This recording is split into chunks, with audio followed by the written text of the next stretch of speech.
Bienvenidos and welcome back to Puro Pinche Gol, the place where we discuss all things USMNT y la selección mexicana. My name is Adrian. I'm joined once again on his Hawaiian Aloha Friday shirt. Adrian, what's going on, man? Hey, what's up, dude? It was tropical vibes at the office, so I had to show up like this, but I'm excited, ready to talk USMNT. Sorry, eltri. Yes, roster for the next coming matches. Sounds good, man. Yeah, excited to get into it. Diego Cocca released his 32-man roster for this summer. Let's just dive right into it, man. Why don't you go through the list, and we'll put up an image on screen showing the list as well, so you guys can follow along as Adrian reads it off, and then we'll kind of go into detail as to what to expect, Adrian. All right, man. So as some of you guys may know already, he released a list of 32 players. This roster includes players for all of the upcoming matches, which are the friendlies against Guatemala and Cameroon, as well as the Nation League games and the Gold Cup. So I'm gonna go through each area of the pitch, and I'll tell you which players are in this 32 list. Then we'll go further down the road to talk specifically who's gonna be playing where. For goalkeepers, we have Carlos Acevedo, Guillermo Ochoa, Luis Ángel Malagón, and Pepe Toño Rodríguez from Tijuana.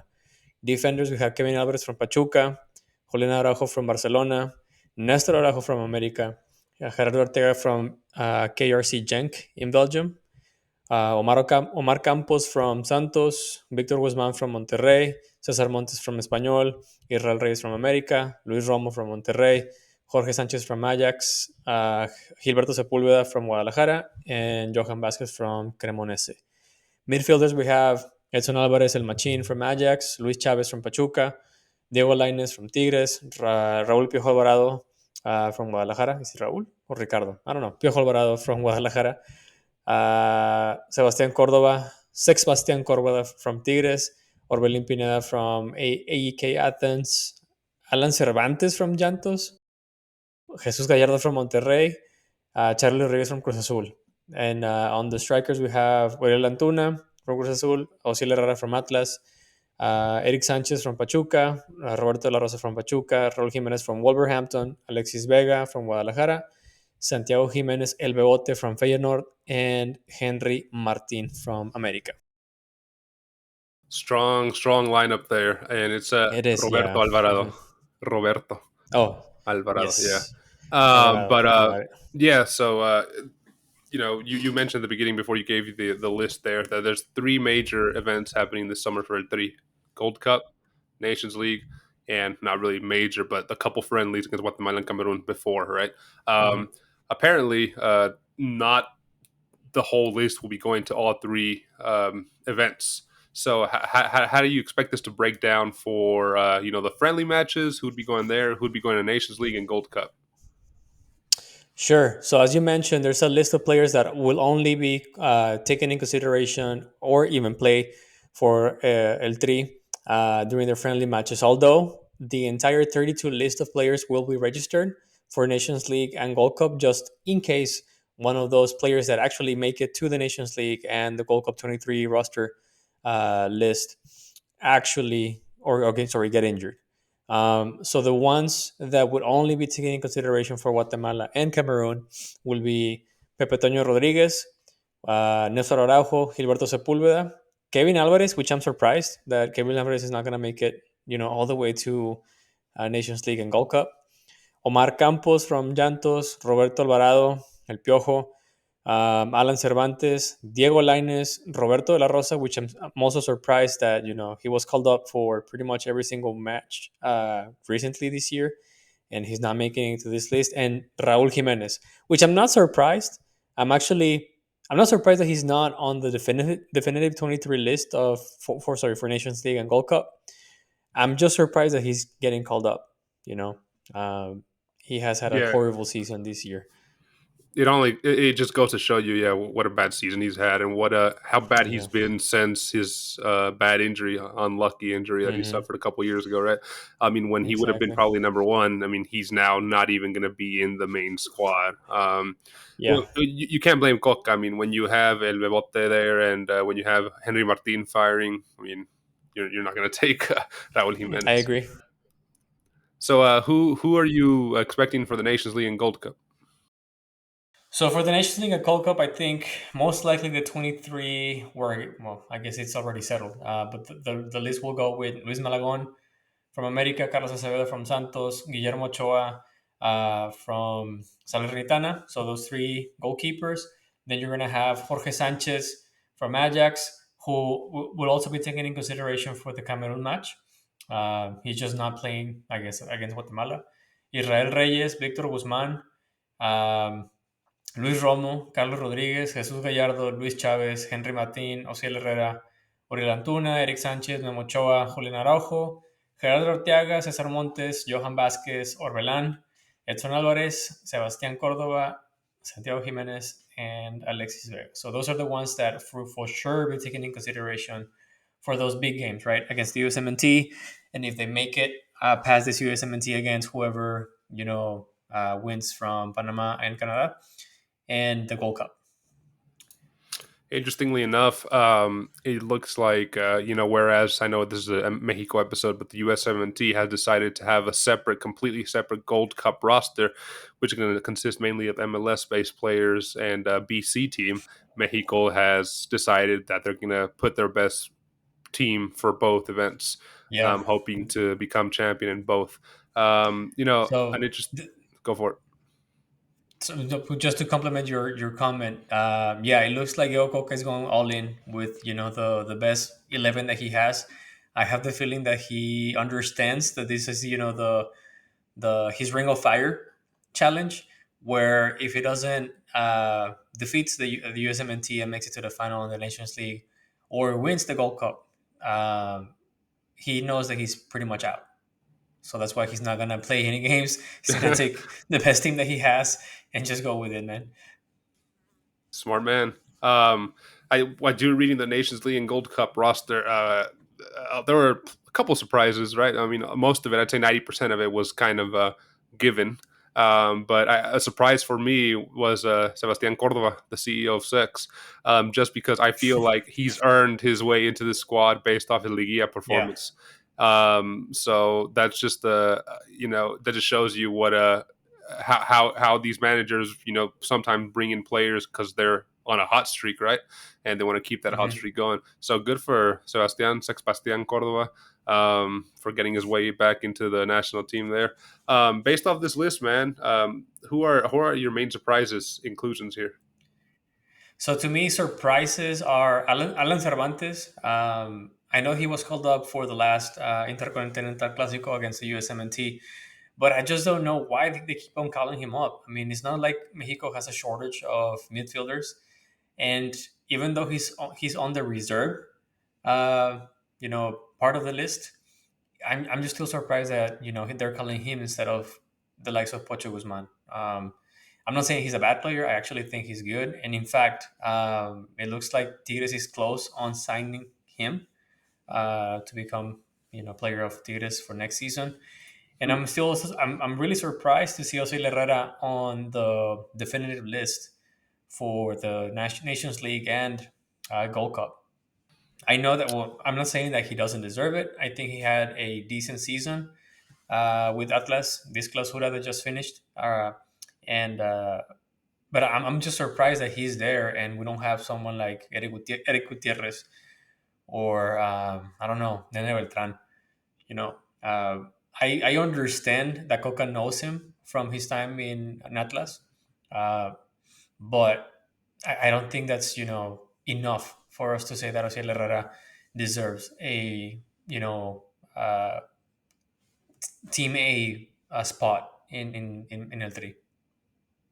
Yeah, we've definitely noticed that he's one of Coca's favorites for sure. I mean, he's been called up to every roster that Coca has had since he took charge of the national team. Um, I'm with you. He's more of a B slash maybe fringe A player. Maybe if somebody gets injured, call him in. But Uh-huh. yeah, to see him part of the main roster, it's interesting for sure. Who do you got as your notable omissions here, man? As we look at this roster. There's actually pretty interesting omissions in here. Of course, the big two ones are Tecatito Corona and Irving Lozano, We know that Ibrahim Lozano, El Chucky, he's coming up from a injury. I think it's a ankle injury, if I'm not mistaken. He got it before the end of the season with Napoli. And I think, I call it bull. I think he's available to play, but he's calling he's saying that he's injured and not getting called up. I also think that he's doing that because he wants to ensure that he makes a move into a different team in Europe that guarantees him starting 11th time or game time. Because I don't think he's gonna get that protagonism in Napoli anymore after this championship. So him is out, and I'm not too sure why Tecatito Corona is not getting called up. I know that he just recently came back from an injury, maybe like a couple months ago. Maybe he's out of form. I can understand that, but I don't think Mexico has a chance to, avoid calling those kind of players. So those two ones are the big ones for me. And then of course we have a bunch of other names that Okoka. Well, there's one name that Diego Cocca has been a meeting for. He's pretty much all his time there as the eltri's coach, which is Pocho Guzman. I just don't get it. I don't really understand why Diego Cocca is not calling him at all. It isn't like he's not having a good season with Chivas. He actually had an outstanding season with Chivas, so much that he actually scored on the final against Tigres. And he has proven to be a great asset for Guadalajara. I call BS on Diego Cocca just because he says that he doesn't really like how Pocho Guzman plays. But to me, it's like, look, man, you are the national coach. You get to choose where he plays and how he plays, right? Just because he plays at a specific role or a specific position in Chivas doesn't mean that he will do the same thing with your team when you call him up. So I just think it's a capricho from Coca not to call him up at this point, and I feel that he's just gonna get asked the reason why, and he's just gonna keep on saying I don't like it. That's it. You know. All right, man. Yeah, definitely a couple question marks there for the Coca. Um, I mean, like you said, he lives or dies by this roster, so it's gonna be on him. As we The other name that I also feel that it was interesting for me not to see was Jesus Angulo, just because Coca knows him, and he's been calling out Jesus Angulo for pretty much every single match, and just not to see him here, I don't know, it doesn't really make a lot of sense for me. But again, I don't really get Coca, and then Eric Gutierrez is also out, so I get Eric Gutierrez just because he doesn't get a lot of time with PSV this season, and he might be asking for Coca to take a step back and be like, "Hey, let me just figure out what's my next step," because he doesn't know if he's going to come back to ligamx right. or if he's going to stay in Europe. But those are although the other two additional missions that I feel could have easily, fit in this roster if he wanted to. Yeah, I heard that he might be his time at PSV might have ended, and he's looking definitely Yeah. for a way out. Hmm. But we'll see where he lands. Adrian, as we wrap up this episode, man, what formation can we expect the El Coca to give us for at least the first two friendlies? So for the first two friendlies, I think it's going to be interesting just because of the number of players that he has that aren't necessarily part of that, A team. I feel that he's going to start with Henry Martin, Santiago Jimenez, Orbelín Pineda, Edson Alvarez, Luis Chavez as the two central midfielders. Um, he would have played Ibrahim Lozano, but since Ibrahim Lozano is not there, I think he's going to put Alexis Vega. And then he's going to have a defense of Gerardo Arteaga, Johan Vasquez, Cesar Montes, and Jorge Sanchez. I think maybe Kevin Alvarez could be a better option than Jorge Sanchez, but Jorge Sanchez plays at Ajax. And as a keeper, I think it's a no-brainer. As much as I would like to see Carlos Acevedo as the starting 11 player, keeper, sorry, I think it's going to be Memo Ochoa. I mean, he had an outstanding second half of the season with Salernitana, so it's pretty much well deserved. It's interesting to see that we have a generational change in the center back position with Cesar Montes and Johan Vasquez. So this is actually pretty great. I'm satisfied to see nothing but youngsters on the defensive line, and pretty much all of them play in Europe. Yeah, no, that generational change, and also I would say a forward generational change. I mean, two things of note. If you mentioned that Henry Martin and Santiago Jimenez are going to be the starting forwards, that's that's crazy. That's awesome that if he does start both of them, that'd be dangerous, dude. Um, Hmm. but we don't see the likes of. I mean, Raúl Jimenez is still on the fringe, but he's probably going out. Este, Yeah, what's his name? Funes Mori wasn't even called up to the yeah. 32 or whatever. So it's a lot Hmm. more younger players. With Guillermo Ochoa still kind of expected to lead the back line. Um, yeah, man, will be interesting to see how this team performs. Definitely a solid team, and I think they'll be favorites for the Gold Cup, assuming the USA does not take their A team, right? Yeah, So same. Hmm. he'll have to at least win one of these tournaments in order to stay in Diego Cocca, that is. So we'll see what happens. As a reminder, the Nations League semifinal match takes place on June 15th. So we'll be beginning our extensive coverage on that, giving our previews and thoughts as news develop for that all important match here on Puro Pinche Gol. So make sure to stick it with us, Adrian. As we wrap up, man, where can our listeners find us? They can always find us on YouTube. Don't forget to subscribe, hit the like button, and turn on notifications. You can also find us on Apple Podcasts, Spotify, or wherever you get your podcast on. Last but not least, you can also find us on Twitter and Instagram at Puro Pinche Gol. Please follow us. We post stuff every now and then. Yes, sir. Follow us on your preferred social media platform of choice, and let us know in the comments below. Any of your favorite players were omitted from this roster? Did you have any surprises in this roster? We always love to hear from you guys. Who do you think is favorites to win the Nations League and the Gold Cup? Yeah, definitely like interacting with you guys there in the comments. Adrian, man, another great episode with you here, brother. See you in the next one. Take it easy. See you, man.